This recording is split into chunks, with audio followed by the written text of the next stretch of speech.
키아즘 성경 목회 연구원을 찾아주신 여러분, 그동안 안녕하셨습니까? 저희들은 히브리적 사고 성경 해석 키아즘 구조 성경을 여러분들에게 소개하고 있습니다. 키아즘 성경 구조 연구는 성경 말씀을 좀 더 하나님의 의도를 가깝게 찾아가는 그런 해석 방법입니다. 하나님의 의도, 목적과 계획과 뜻을 성경 속에서 잘 찾아서 하나님의 의도한 바대로 우리가 삶으로 적용되어지는 그런 과정을 말씀을 드릴 수가 있겠습니다.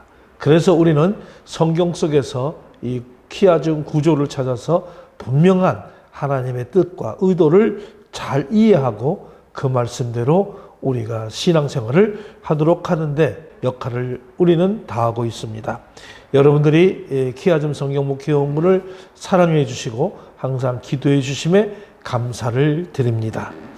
오늘 이 시간에 우리는 키아즘 성경을 볼 수 있는 그런 본문들을 여러분들에게 소개하도록 하겠습니다. 하나님의 나라 백성된 성도의 바른 자세를 우리가 계속해서 공부하고 있습니다. 제가 첫 번째와 두 번째와 세 번째를 유튜브 영상을 통해서 말씀을 드렸고요. 오늘은 4, 5, 6번을 하는 것이 아니라 오늘은 7번을 하겠습니다. 하나님의 나라 백성으로서의 합당한 성품을 가져야 된다. 두 번째, 또 백성된 성도로서의 바른 자세는 하나님의 나라를 위해서 헌신해야 된다. 라고 하는 그 두 가지의 내용을 오늘 여러분들에게 소개해 드리려고 합니다. 자, 네 번째 방법으로는 하나님의 나라 백성으로서의 합당한 성품을 가지라. 누가복음 18장 16절 말씀을 소개합니다. 자, 본문의 말씀을 제가 봉독해 올리는데요. 예수께서 어린 아이들을 불러 가까이 하시고 이르시되 어린아이들이 내게 오는 것을 용납하고 금지하지 말라. 하나님의 나라가 이런 자의 것이니라. 이렇게 소개하고 있습니다. 자, 오늘 주어진 우리 이 본문은 키아즘 구조로 볼 때는 이거는 점층적 구조다라고 말씀을 드릴 수가 있어요. 키아즘 구조에서 점층적 구조라고 한다면 우리가 A가 아이들에게 불러 가까이 하시고 B가 또 오는 것을 용납하고 금하지 말라. 오는 것을 금하지 말라. 조금 더 한 단계가 확대되어지고 그 다음에 하나님의 나라가 이런 자의 것이다 라고 하는 것을 결론을 내주면서 점차 넓어지면서 그 결론을 완고하게 가는 이 상태를 우리는 키아즘 구조에서 점층적 구조다 이렇게 이야기를 해주고 있습니다. 그렇게 하면 성경을 좀 더 우리가 잘 이해할 수 있는 그런 부분들이 되겠습니다. 자, 오늘 이 누가복음 18장 16절의 말씀에 보게 되면 여기에 보면 예수께서 그 어린 아이들을 불러 가까이 하시고라고 하는 말이 기록되고 있는데 사람들이 아이들을 데리고 이제 예수님에게로 나왔습니다. 그러니까는 제자들이 그들을 굉장히 꾸짖었었어요. 그러니까 누가복음에는 이런 것들이 생략되어 있지만은 이때의 예수의 이 반응을 마가는 뭐라고 했냐면 분이 여겼다. 그런 이렇게 표현을 했고요. 그래서 이 분이 여겼다고 하는 의미 동사가 뭐냐면 에가 낙테센이라고 하는 말인데 이거는 예수께서 이 제자들의 행동에 대해서 아주 매우 진노하셨다는 사실을 기록하고 있는 그런 내용이에요. 이것이 이제 마가복음 10장 14절에 나오는 말씀이죠. 그런데 누가는 이 제자들에 대한 예수님의 그런 태도를 기록하지 않고 어린 아이들을 자기에게로 적극적으로 지금 부르시면서 이를 계기로 하나님 나라에 속한 시민의 자격에 대해서 교훈하시는 그런 내용만 기록하고 있는 것을 볼 수가 있습니다. 자, 그러면 우리는 여기서 오늘 이 누가복음 18장 16절과 병행 구절을 이루고 있는 마태복음 19장 14절과 마가복음 10장 14절 그리고 또 다른 어떤 내용들을 우리가 함께 살펴보도록 하겠습니다. 먼저 마태복음 19장 14절의 기록에 보면 이렇게 기록하고 있어요. 예수께서 가라사대 어린아이들을 용납하고 내가 오는 것을 금하지 말라. 천국이 이런 자의 것이니라. 이렇게 말씀을 하고 있는 것을 볼 수가 있습니다. 자, 어린아이들을 용납하고 라는 말을 썼어요. 용납하고, 요 아페테라는 말을 썼어요. 자, 이거는 일시적 동작을 명령하는 것입니다. 그러니까 이 명령이기 때문에 지금 당장 어린아이의 접근을 용납하는 것을 지금 촉구하고 있는 그런 의미예요. 지금 당장 어린아이들을 접근하게 하라. 그런 얘기를 말씀을 하고 있는 의미가 되겠습니다. 그리고 금지하지 말라 이렇게 이야기를 했는데 이 금지하지 말라는 것은 메콜리에테. 이 메콜리에테라고 하는데 이거는 계속 반복되는 어떤 동작을 명령하는 현재 명령령에 속합니다. 자, 그래서 예수님께서는 지금 당장 아이들을 자신에게로 보낼 것을 지금 촉구하시면서 앞으로 이런 일이 절대로 재발하지 않도록 제자들에게 아주 강력하게 경고하고 있는 그런 내용이라고 말씀을 드릴 수가 있습니다. 마태복음 18장 3절과 4절 말씀을 보게 되면 이르시되 진실로 너에게 이르노니 너희가 돌이켜 어린 아이들과 같이 되지 아니하며 결단코 천국에 들어가지 못하리라. 그 다음에 이러므로 누구든지 이 어린 아이와 같이 자기를 낮추는 사람이 천국의 큰 자다. 이렇게 3절과 4절. 그래서 3절부터 소개를 하겠습니다. 자, 여기서 너희를 돌이켜라고 하는 말을 썼는데 너희를 돌이켜라고 하는 말은 스트라페테라는 말입니다. 스트라페테. 이 스트라페테라는 말은 우리가 원형으로 이야기하면 스테레포라는 말입니다. 스테레포. 이거는 얼굴을 돌리다 또는 몸을 돌이키다, 마음의 변화 또는 행동 양식의 변화, 뭐 이런 어떤 의미를 가지고 있는 단어죠. 그러니까 예수님께서는 오늘 제자들에게 마음의 자세의 변화와 더불어서 이러한 전인적인 행동의 변화까지 필요함을 나타내기 위해서 이 단어를 오늘 사용했던 것입니다. 그러니까 교만한 마음을 버리고 완전히 변해야 된다고 하는 그런 교훈을 우리들에게 주고 있는 그런 내용이죠. 그 다음에 어린아이와 같이 되지 아니하면 이런 이야기를 하고 있습니다. 그러니까 어린아이 같이가 되다라고, 어린아이와 같이 되다 이런 얘기죠. 예수님께서는 오늘 제자들에게 어린 아이들을 내세우시면서 지금 본받으라고 하시는 것은 어린 아이들의 이 보편적인 특징과 관련해서 주신 교훈이다. 이렇게 말씀을 드릴 수가 있어요. 자, 어린 아이들은 부모에게 절대 의존하고 또 부모의 말을 절대로 순종하면서 가르침을 단순하게 잘 받아들이는 그런 특징이 있는 것이 바로 어린 아이들이죠. 이를 통해서 주님께서는 어린아이처럼 하나님에 대해서 절대적으로 의지하고 그 말씀에 순종하는 자만이 바로 하나님의 나라의 구성원이 될 수 있다라고 말씀을 하신 것입니다. 그리고 결코 천국에 들어가지 못하리라 그럽니다. 결단코 천국에 들어가지 못하리라. 자, 어린아이들과 같이 겸손함으로 하나님을 섬기고 그 가르침에 순종하지 않으면 절대로 천국의 입성을 허용하지 않겠다라고 하는 그런 말씀을 이야기하고 있는 거죠. 제자들이 천국을 세상 나라와 마찬가지로 그런 권력과 지위의 원리로 이해해서 자리다툼을 연연했던 것은 바로 천국이 사랑과 바로 겸손과 섬김을 바탕으로 하는 하나님을 알지 못하는 영적 무지에서 비롯된 것이다 라고 말씀을 드릴 수가 있습니다. 자, 그 다음에 4절을 보게 되면 그러므로 누구든지 이 어린아이와 같이 자기를 낮추는 사람이 천국에서 큰 자니라. 이렇게 4절은 우리들에게 말씀해 주고 있습니다. 여러분, 여기서 이 그러므로라는 말이 나오는데 우리가 헬라어로 이걸 운이라고 이야기합니다. 제가 그러므로 나오면 성경에 항상 이 삼각형 표시를 하고 있어요. 그러면 삼각형을 하고 앞에는 A는 원인이 되는 것이고 B는 결과가 되는 것입니다. 그러면 우리가 3절이 바로 원인이죠. 너희에게 이르노니 너희를 돌이켜 어린아이들과 같이 되지 아니하면 결탄코 천국에 들어가지 못하니라. 그러므로 그 결과가 뭐냐? 누구든지 어린아이와 같이 자기를 낮추는 사람이 천국의 큰 잔이다. 이렇게 우리가 성경을 이해할 수가 있어요. 그렇기 때문에 이런 것들을 우리가 앞에서는 가르라고 하는 것을 배웠고, 우리는 그러므로라고 하는 것을 우리가 여러 번 제가 말씀을 드렸습니다.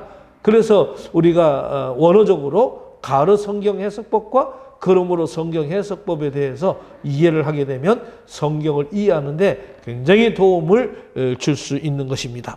자, 그리고 여기에서 우리가 어린아이 같이 자기를 낮추다, 낮추는 이라고 하는 말이 나온다. 이 낮추는 이라는 말은 타페이노세이. 이 타페이노세이라고 하는데, 자, 이거는 평지를 만들다 또는 사회적으로 낮은 것 또는 사회적 지위와 그 영향력이 보잘것 없는 것, 그리고 권력이 없는 것, 아주 비천하다 또는 권력이 없다, 그 다음에 순종하고 겸손하다, 그런 의미가 담긴 것이 바로 낮추다, 타페이노세이라고 하는 그런 단어를 씁니다.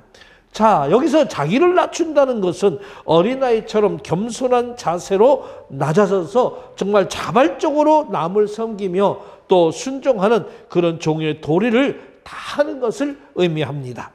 바로 이런 자가 천국의 시민으로 합당하게 되며 겸손하게 자기를 낮출수록 큰 자가 된다고 하는 예수님의 말씀은 바로 예수님이 다스리는 그런 정치적인 지상 왕국을 기대하면서 권력에 집착했던 그런 제자들의 영적 무지와 교만을 아주 짚어주고 넘어가는 한 대목이 아니겠는가라고 말씀을 드릴 수가 있습니다.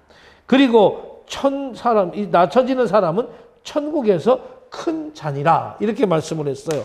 자, 이거는 에스틴이라는 말을 쓰는데, 이 에스틴이라는 말은 영어로 이야기하면 비동사와 같습니다. 그래서 에이미의 3인칭 단수 현재형이 됩니다.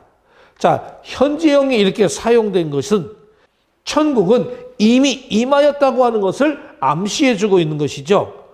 다시 말씀드리면 천국 시민은 반드시 죽음 후에야 될 수 있는 것이 아니라 지금 현재도 될 수 있다라고 하는 것입니다.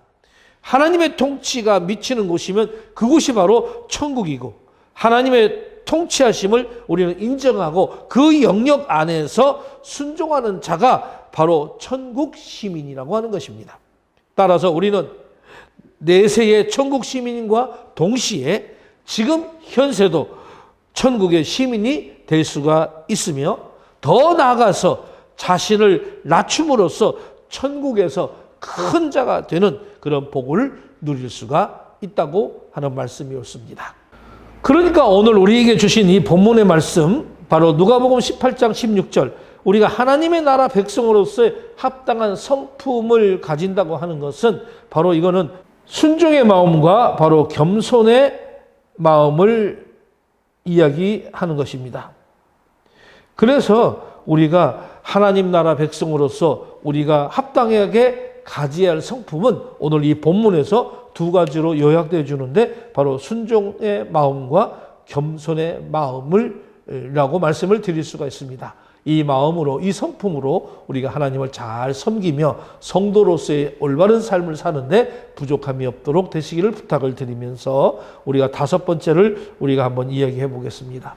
다섯 번째는 하나님의 나라를 위해서 헌신하는 것. 그래서 누가복음 18장 29절과 30절에 대한 내용의 이야기인데요. 자, 이러므로 내가 진실로 너에게 이르노니 하나님의 나라를 위하여 집이나 아내나 형제나 부모나 자녀를 버린 자는 현세에 여러 배를 받고 내세에 영생을 받지 못할 자가 없느니라 하시니라. 오늘 이 피하적 본문의 구조를 보게 되면 이렇습니다. 시가 제일 처음에 나오죠. 그러면 우리는 이걸 결론적인 말씀이라고 했죠. 그 결론적은 예수님께서 진실하게 우리들에게 이야기를 하는데 뭐라고 얘기합니까? A와 A- 하나님의 나라를 위해서 집이나 또는 아내나 형제나 부모나 자녀를 이 버리는 자는 B와 B- 현세에 여러 배를 받고 또 내세에 영생을 받겠다라고 그런 이야기를 하고 있는 것을 우리는 볼 수 있습니다. 하나님의 A와 A- 하나님의 나라를 위해서는 이렇게 해야 될 것이고, 이렇게 하게 되면 B와 B- 만큼의 축복이 우리들에게 임해진다 라고 하는 말을 우리들에게 해주고 있습니다. 자, 이 말씀들을 어찌 잘못 우리가 해석을 하게 되고 문자 그대로 받아들이게 되면 우리 기독교는 정말 어떤 형제자매도 또는 부모도 불구하고 버릴 정도로 우리가 예수를 따라야 된다. 좀 비윤리적인 어떤 그런 종교가 아니겠느냐라고 생각하게 될 수도 있습니다. 여러분, 그래서 이 말씀들을 우리가 잘 이해하고 잘 해석하지 못하면 그런 오류를 범하게 되고 오해를 받을 수가 있습니다. 그래서 잘 배우고 잘 이해해서 우리가 많은 사람들에게 잘 말씀을 드려야 되는 것도 우리의 사명이다라고 말씀을 드릴 수가 있어요. 자, 그래서 여기서 보게 되면 29절 하나님의 나라를 위해서 집이나 아내나 형제나 부모나 자녀를 버리는 이런 얘기를 하고 있습니다. 오늘 베드로는 자기를 비롯해서 오늘 주님의 제자들로 한정하여 지금 말을 하고 있었는데 예수님께서는 특정인을 지정하지 않고 바로 하나님의 나라를 위하여 모든 것을 버린 자들에게 축복이 있다고 지금 말씀하고 있었습니다. 자, 그렇다면 하나님의 나라를 위해서 버린다는 것은 무슨 의미가 있을까요? 우선 여기서 이 버리다라고 하는 말부터 우리가 한번 이해해 보도록 하겠습니다. 이 버리다란 말은 이 아페켄이라는 단어를 쓰는데 이것의 원형은 아피에미라고 합니다. 그러니까 이 두 가지의 단어가 합성되어 있는 단어인데요. 여기는 아포라는 말과 히에미이라는 말이 두 가지 말이 합성돼서 이 단어가 완성됐습니다. 그러면 아포라는 말은 전치사로 쓰는데요. 이거는 이탈이나 분리를 나타내는 그런 단어고요. 또 히에미라고 하는 단어는 보내다 그런 의미를 갖는 단어입니다. 이것이 결합하고 합성화 되어서 자기 자신으로부터 떠나 보내다라고 하는 그런 의미를 갖게 되는 것이죠. 따라서 예수님께서 말씀하시는 이 버리는 의미는 뭐냐면 하나님의 나라를 위해서 헌신하지 못하도록 마음에 매여서 방해가 되는 것들을 마음으로부터 떠나 보내야 된다라고 하는 그런 말로 이해될 수가 있는 것이죠. 그러니까 집이나 아내나 형제나 부모나 자녀가 내가 하나님의 나라를 위해서 또는 예수님을 따르기 위해서 내가 신앙을 갖기 위해서 어떤 걸림돌이 된다면 내가 마음으로부터 떠나보내야 된다는 그런 말씀을 우리들에게 이야기하고 있는 것이죠. 그러니까 자기의 마음만 하나님의 나라가 온전히 자리 잡을 수 있고 또한 그런 자가 하나님의 나라를 위해서 헌신할 수 있는 것입니다. 하나님의 나라를 위해서 마음 중심으로부터 뭔가 떨쳐버려야 될 대상으로부터 개인에게 가장 소중한 집이나 아내 또는 형제, 부모, 자녀들이 여기에 언급되어 있습니다. 그러나 여기에는 하나님보다도 더 소중히 여기는 그 어떤 것들이 다 포함되어 있다고 말씀을 드릴 수가 있어요. 이런 것들을 마음으로부터 떠나 보내는 것은 여러분 참으로 고통스럽고 괴로운 일이 아닐 수가 없지요. 그러나 이러한 고통과 괴로움을 감수하지 않고 우리가 평안한 삶을 영위하면서 하나님의 나라를 위해서 일할 수는 없는 것입니다. 그리고 30절에서 여러 배를 받고 내세에 영생을 받지 못할 자가 없느니라 하시니라. 이렇게 말씀을 우리는 하고 있습니다. 자, 우리가 마태복음에 가보면 19장 29절과 마가복음 10장 30절에 똑같은 여러 배에 해당하는 그런 말이 나오는데 여러 배에 해당하는 이 말이 이 여러 배를 받는다라고 하는 우리가 원어는 폴라시오나라는 말을 쓰고요. 또 뭐가 있냐면 헤카톤 타플라시오나. 이 헤카톤 타플라시오나라는 말이 있습니다.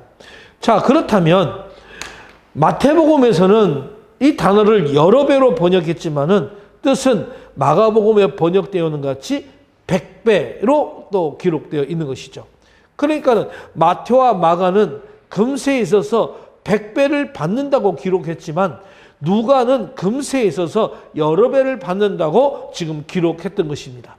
그러나 100배가 문자 그대로 100배가 아니라 여러 배의 의미를, 그러나 100배가 문자 그대로 100배가 아닌 여러 배를 의미하는 그런 문학적인 표현이라는 것을 감안해 볼 때 우리가 헤카톤 플라시오나 이 말과 또는 플라시오나는 바로 동일한 의미를 우리들에게 전달해 주고 있다. 그렇게 말씀을 드릴 수가 있습니다. 예수님은 이 표현을 통해서 바로 하나님의 나라를 위해서 자기에게 참으로 소중한 것들을 과감하게 포기하고 버리는 자는 내세에서뿐만이 아니라 현세에서도 더 풍성한 것을 보상으로 받게 될 것이라는 것을 밝히고 계시는 것이죠. 이들은 바로 하나님의 나라의 통치 아래 하나님 아버지로부터 부르는 그런 새로운 영적 가족을 얻어 가족에서 느낄 수 없는 것보다도 그들을 인해 더 큰 애정과 기쁨 그리고 유대감을 얻게 될 것입니다. 또한 하나님은 그 나라를 위해서 가장 소중한 것까지 희생한 사람에게 영생을 축복으로 주지 않을 수가 없다라고 했습니다. 오늘 18절의 말씀에 보게 되면 어떤 부자 관원도 자기의 재물을 포기하고 가난한 자들에게 나누어 주고 예수님을 쫓았더라면 오늘 본절에 약속된 놀라운 축복과 보상에 참여할 수 있었을 것입니다. 그래서 우리 오늘 누가복음 18장 29절 30절은 영생을 얻는 구원의 문제와 더불어서 상급의 문제가 여기에 언급되어져 있다는 사실을 우리가 알아야 됩니다. 좀 더 우리가 이 내용들을 이해해 보자면 하나님을 위해서 우리가 헌신하고 희생한 제자들에게 여러 배로 보상하겠다고 하는 주님의 약속이죠. 사람은 보상을 바라고 행동하는 그런 존재입니다. 내가 하는 일에 그만한 보상이 없다면 아무런 의미를 느끼지 못하는 것은 아니겠습니까? 또 내가 열의를 가지고 일할 수도 없습니다. 보상이 많이 주어지면 그만큼 열심히 있는 모습을 우리는 볼 수가 있겠죠. 그리고 그 보상은 내 희망으로, 그리고 그 보상은 내가 희망하는 그런 수준에 적합해야만 합니다. 희생하고 노력하는 만큼 적합하게 우리에게 주어져야지 노력한 것 그 이하로 보상이 주어지면 낙심하게 된다고 하는 그런 말이죠. 우리 주님은 우리가 주님을 위해서 수고하고 그리고 헌신하는 것에 여러 배, 30절 말씀에 여러 배를 받게 될 것이라고 오늘 약속하셨습니다. 베드로와 제자들을 보십시오. 그들은 가족까지 버리고 주님을 쫓았습니다. 말씀에 보면 배와 그물도 버리고 쫓았다. 자기네 전 재산을 다 버리고 쫓은 것이죠. 그 결과 가룟 유다만을 제외하고 모두 주님의 거룩한 사도들이라고 하는 영예를 얻었습니다. 믿음의 형제 그 자매들을 수만 명이나 다 얻었습니다. 그리고 그들은 지금 하늘의 하나님 보좌 앞에 영생을 누리고 있습니다. 또한 장차는 이 세상을 주님과 함께 심판하게 될 것입니다. 자, 우리 주님은 우리가 주님을 위해 헌신하고 수고한 것과 비교할 수, 여러분, 우리 주님은 우리가 주님을 위해 헌신하고 수고한 것과는 비교할 수 없을 것으로 우리에게 보상해 주시는 분임을 굳게 믿으시기를 바랍니다. 썩을 육체로 수고한 것에 대해서 썩지 않는 신령한 몸을 주십니다. 세상의 어떤 일시적인 행복을 포기한 그 대가로 영원한 천국의 영광과 존귀와 칭찬으로 보상해 주십니다. 주님을 위해서 세상의 재물을 드린 것에 대해서 영원한 하나님의 나라의 기업을 보상해 주십니다. 주님을 위해서 인내하고 절제하고 괴로움을 받는 그런 마음에는 바로 성령의 아름다운 열매로 보상해 주시리라고 갈라디아서 5장 22절과 23절에는 우리들에게 기록해 주고 있습니다. 그러므로 우리는 우리의 것으로 주님을 열심히 투자해야 합니다. 세상 사람들은 재물을 위해서 재테크를 하지만은 우리는 영원한 행복과 구원을 위해서 투자하는 새로운 성도들이 되어야, 그러므로 우리는 우리의 것으로 주님께 열심히 투자해야 합니다.